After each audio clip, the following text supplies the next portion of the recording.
So let's say you found the skeleton. How would you tell it's a dinosaur? You personally, how would you decide? Well, interesting question. I don't know. I'd have to do some research on that.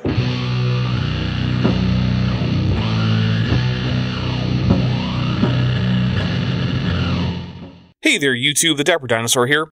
Unless you've been living under a rock, you've probably heard of the final experiment in which some flat earthers and some regular people went to Antarctica in December 2024 to observe the 24-hour sun, which is impossible on essentially every version of the flat earth that has ever been put forward by anyone but me in my debate with Flat Earth Aussie Jesus Iron Horse Ross. Obviously, the people here on YouTube who are big fans of pseudoscience debunking and similar content were quite enthusiastic about this, and that includes me. But it also didn't take long for it to come out that Will Duffy is a young Earth creationist. Of course, this caused a bit of controversy. Some people said that he was no better than the flat earthers he was opposing. Some pointed out that while he might be a young Earth creationist, he wasn't exactly trying to spread that, and he also had said that he didn't know much about the topic. Eventually, this all culminated in Will appearing on the Gustick Gibbon channel for the start of a series of live streams about evolution. In the Q&A of that video, Will said this: I can't even find anybody that can define what science denial is, so maybe you could work on that for me. I don't know what conversations Will has had with people on this topic, and since I wasn't there for any of them, I won't comment on whether or not science denier has been adequately defined for him or not. I'll just take his word for the purpose of this video, although I have my own personal idea about what may have happened. Now, another thing I have to acknowledge is that words aren't used according to definitions. Definitions can be useful, but ultimately they're an artificial construct we layer on top of language. Linguistics is pretty confident that rather than having some rigorous definition for words, instead the brain associates words with some prototypical idea. For example, if I ask you to think of a sandwich, you will probably picture something in your brain, and what you picture is probably close to whatever the prototypical sandwich is in your personal map of English.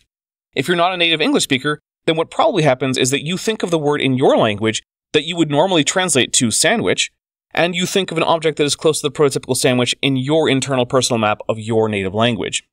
We can see now why there are discussions like, is pizza really a pie? And why isn't cheesecake a pie? Is breakfast cereal a soup? And are hot dogs sandwiches? These types of debate arise because we don't actually use the words pie, cake, soup, and sandwich with rigorous definitions, but rather we have in mind prototypes, and things that stray too far from the prototype get referred to by another word.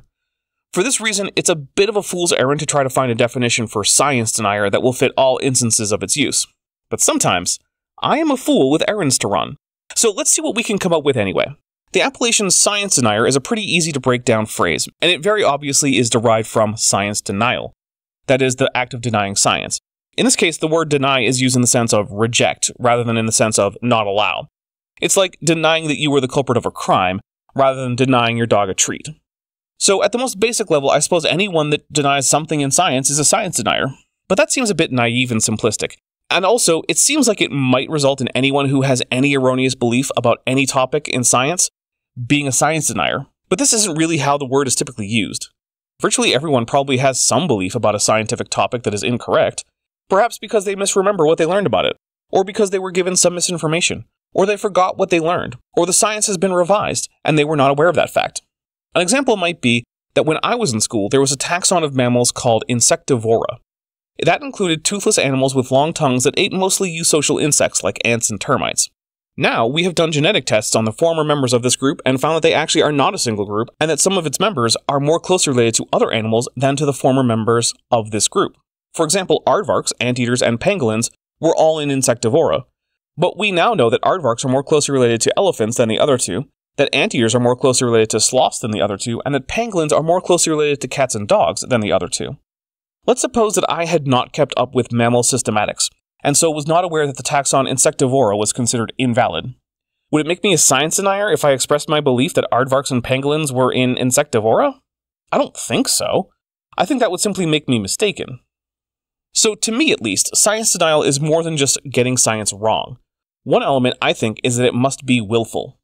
If I say something wrong about science, and then I'm shown sufficient evidence to show that I'm wrong, and I decide to continue with my incorrect belief, then I think I could reasonably be termed a science denier. But that's not always possible. For example, there is currently a disagreement about the value of the Hubble constant, which defines how fast the universe is expanding, and as a consequence, how old it is. If I decided that I accept one of the two measured values, and you give me the evidence for the other one, That I might not find that convincing is probably not grounds to say that I'm a science denier, simply because even the experts are in disagreement as to which one is right and as to why the discrepancy exists. So now we get another piece of the puzzle. The science that is being rejected must not be something that is contentious in the scientific literature. It has to be firmly established and largely incontrovertible science. Flat earthers tend to be science deniers because of two things. First, they deny exceptionally well-supported facts about the world about which there is no controversy or debate in the scientific community, and second, they do so despite being shown overwhelming and conclusive evidence that they are wrong. This means that, at least for me, it is possible to be a flat earther and not be a science denier. For example, if you are a child of a flat earther who sheltered you from the evidence against the flat earth, you're not a science denier. You don't know the science in order to be able to deny it in the first place. So in order to be a science denier, one has to be aware of the science, reject evidence that you're wrong, and that evidence needs to be such that there really is no debate in the scientific literature over the topic. Some areas where there is no debate in the scientific literature would include that germs cause disease, that mass attracts mass through the mechanism of warping spacetime, that light is made of packets called photons, that atoms are made up of smaller particles like electrons, neutrons, and protons, that the Earth is a globe, that the Earth is not the center of the solar system or the universe, that the Earth moves, that an action causes an equal and opposite reaction, that air is made of particulate matter, that fire is a rapid oxidation reaction, that all extant life on Earth shares common ancestry with all other life on Earth, that forces of mutation, drift, and selection cause variations to arise and become universal in populations, and that this can result in new species arising which can go on to become whole new clades of diverse organisms, and that the Earth is billions, not thousands of years old. Denying any of these things after knowing the evidence for them and against their alternatives is science denial. But this also means that we can't say that anyone who doesn't believe in an old Earth or evolution is a science denier. They need to know the evidence first.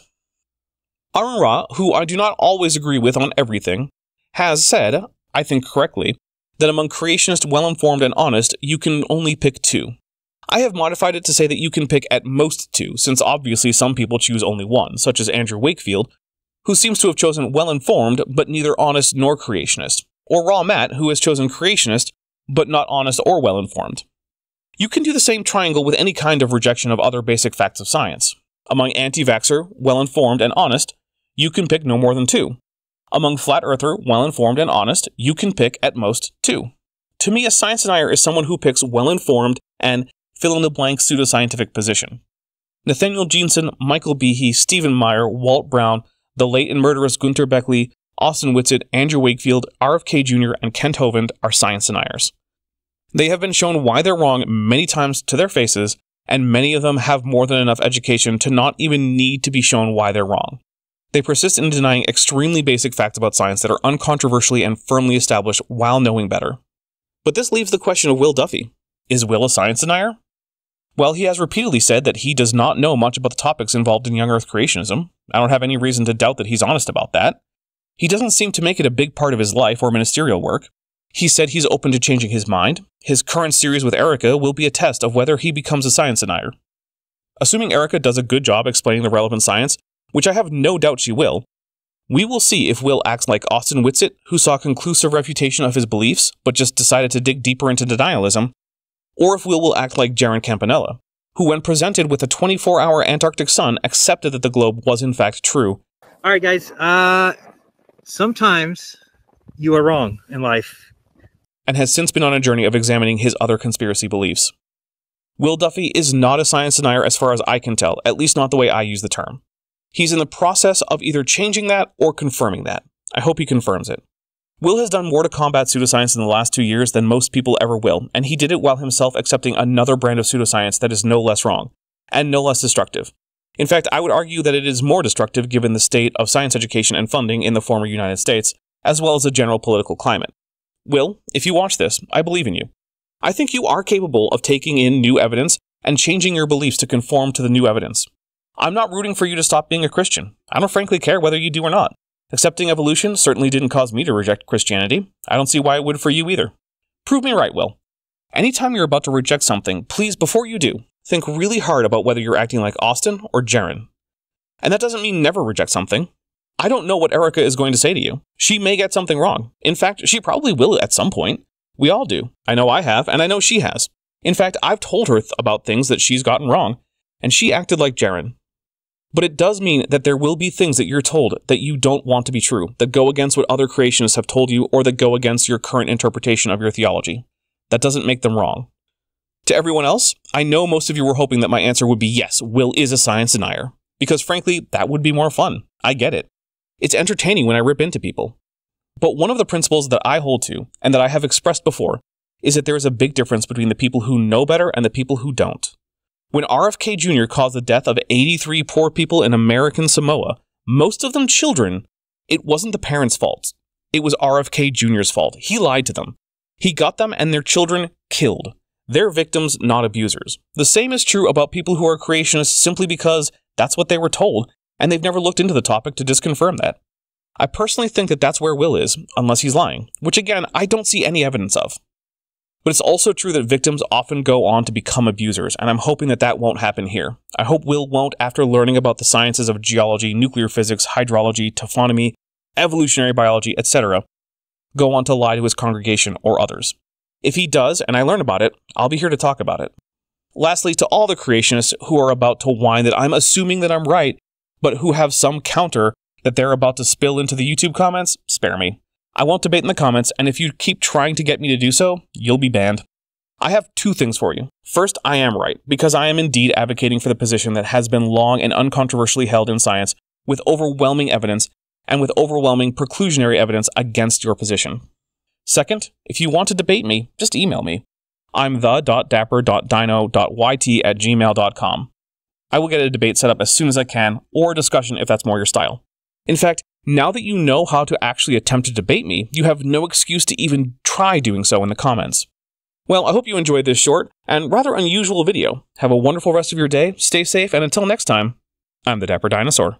Hey, before you leave, I just want to take a second to thank my patrons and channel members, especially those pledging $20 or above. Ben Tovand, Tapioca Weasel, Sphincter of Doom, Regios, Landon Knoll, Ian Chen, Eleron Teller, Phil Rivera, Kelvin Brostick Van Manen, David Hercules, Joshua Geese, Vollus, Dan Sheedy, Pega Jace, The Plastic Mouse, Arrow Dodger, Gordon Love Science, Amber Athelian, Prixie Purple, Agricola Siqua, Max Cherry, North Texas Fossils, and John Ackerman. It's because of my channel members and patrons whom you're seeing on screen that this channel can stay afloat.